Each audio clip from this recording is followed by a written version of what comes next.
कांग्रेस अध्यक्ष पद के लिए कोई भी नामांकन दाखिल कर सकता है। केवल हमारी पार्टी में यह लोकतंत्र है। कांग्रेस नेता जयराम रमेश ने 28 अगस्त को कांग्रेस अध्यक्ष पद के लिए 17 अक्टूबर को वोटिंग होने की घोषणा करते हुए ये बात कही थी।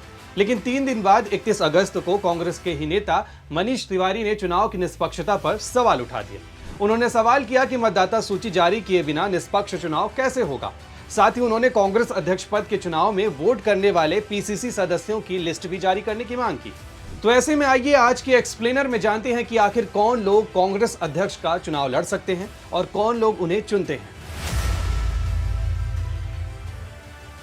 कांग्रेस अध्यक्ष का चुनाव जानने से पहले उसके संगठन को जानते हैं। ऑल इंडिया कांग्रेस कमेटी यानी AICC, कांग्रेस वर्किंग कमेटी यानी CWC, प्रदेश कांग्रेस कमेटी यानी PCC, district city Congress committee, block committee. Congress अध्यक्ष के चुनाव में PCC के सदस्य ही प्रस्तावक और कैंडिडेट होते हैं। इस समय PCC में करीब 9 से 10 हजार सदस्य हैं। हर 8 PCC सदस्यों में से ही AICC के सदस्यों को चुना जाता है। इस वक्त AICC के करीब 1500 सदस्य हैं। वहीं CWC कांग्रेस की शीर्ष कार्यकारी बॉडी है जो कांग्रेस अध्यक्ष के चुनाव की घोषणा करती है। इसके बाद PCC के 10 सदस्य निश्चित तारीख के अंदर अध्यक्ष पद के लिए किसी सदस्य का नाम रिटर्निंग ऑफिसर को सौंपते हैं।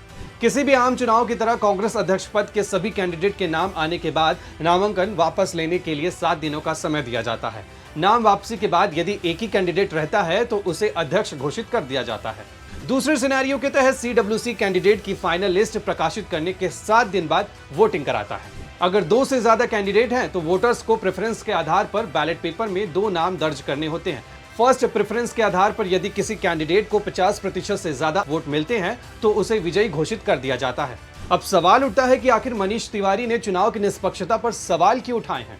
दरअसल कांग्रेस सांसद मनीष तिवारी ने PCC के 9000 सदस्यों के नामों को सार्वजनिक करने की मांग की है।